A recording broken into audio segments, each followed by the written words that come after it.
পরিশ্রম করলে সফলতা একদিন আসবে, কেন আসবে এই কথাটা আপনাদের সাথে শেয়ার করবে। হ্যালো এভরিওয়ান, আসসালামু আলাইকুম। কেমন আছেন? আশা করি অনেক অনেক ভালো আছেন। তো দেখেন, আমি কলম কখনোই কল্পনা করতে পারি না যে আমি গাছগাছালি লাগাই শাকসবজি খাবো, তাও আবার পরের ছাদ বাগান, মানে আমাদের বাড়ি হলো ছাদ বাগান, নিজেরও বাড়ি না। আলহামদুলিল্লাহ মোটামুটি কলম একটু পরিশ্রম করলে কলম আসলে কলম আমি যতটুকু পরিশ্রম করতে চাই কিন্তু ততটা পারি না সংসারের জন্য। আমার ছোটো ছোটো দুইটা বেবি আছে, বা আমার ছেলেকে নিয়ে মাদ্রাসা মিনিমাম 4 বার যাইতে হয় প্রতিদিন, যে মিনিমাম যাইতে মনে হয় 15 মিনিট, আইতে 15-30 মিনিট। তো দেখেন, তারপরও কলম আলহামদুলিল্লাহ আমি গাছে থেকে এরকম করে সবজি খাই। আলহামদুলিল্লাহ আলহামদুলিল্লাহ। দেখেন, ছাদ বাগানের থেকে টমেটো, বেগুন, ধনেপাতা, কাঁচামরিচ সবই নিলাম, কি নেই আমার ছাদ বাগানে দেখেন তো গাইস। আর আলহামদুলিল্লাহ পরিশ্রম করলে কলম সফলতা একদিন হয়, কারণ 1 বছর কলম হয় নাই, প্রায় 7-8 মাস ধরে আমি ছাদ বাগানে মানে টুকটাক করে একটু করে গাছ লাগাইলাম। আলহামদুলিল্লাহ এখন একটু শাকসবজি খাইতে পারি, এটা একটা ফ্রেশ ফ্রেশ, মানে একবারে ফরমালি ছাড়া অনেক কিছু শাকসবজি খাই, যতটুকুই খাই আলহামদুলিল্লাহ কিনি। তারপর এরকম এটা থেকে যে কি একটা শান্তি। দেখেন যে বেগুনগুলো নিয়ে আসলাম, নিয়ে আসার পর হলো যে ভাজাভাজি করতেছিলাম, ভাজাভাজি করার পর দেখেন কত ফ্রেশ ফ্রেশ, মানে বেগুনি করতেছিলাম, গাছের টমেটো, গাছের কাঁচামরিচ, আর কিছু লাগে না আমার মনে হয়।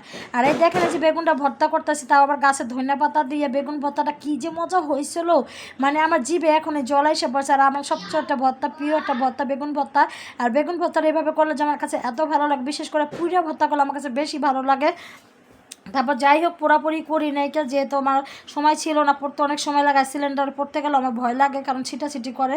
আর এদিকে ছাদ বাগানে টমেটো, কাঁচামরিচ, ধনেপাতা দিয়ে পাবদা মাছ রান্না করলাম, তার সাথে ছিল দুন্দুল আমার ছাদ বাগানের, মাশাআল্লাহ কত সুন্দর। আর এদিকে বাচ্চাদের একটু চিকেন ফ্রাই করে দিয়ে আবার ছাদ বাগান চলে যাবো, ওদের নাকি খিদা লাগছে, বলতেছে আম্মু ক্ষুদা লাগছে, ছাদে যাওয়ার আগে আগে আমার চিকেন ভেজে দিয়ে যাও, তাদের বাচ্চাদের জন্য আমি চিকেন ভেজে দিয়ে আমি আবার চলে গেলাম ছাদে।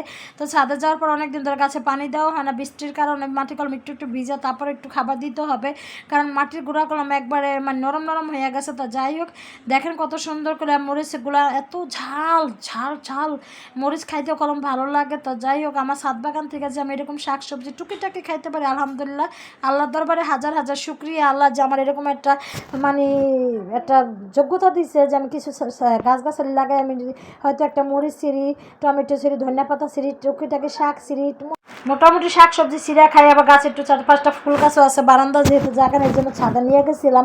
আর দেখেন মাশাআল্লাহ আমার প্রত্যেকটা গাছে ফুলে ফলে ভরা। হয়তো ফল গাছ আমি লাগাই না সাহস করে, যেহেতু আমি ভাড়া বাসা থাকি, ফল গাছ লাগাই কোন বিপদে পড়বো, এই জন্য হলো আমার ফল গাছ লাগানো হয় না। আমার যে কত শখ, আল্লাহ আমার একটা জায়গা কেনার তৌফিক দান করছে, আমিন। তারপরে হলো আমি এই জায়গাটা যেদিনই যাই অনেক সুন্দর গাছগাছালি লাগাই, আমি আপনাদের সাথে সবসময় শেয়ার করব।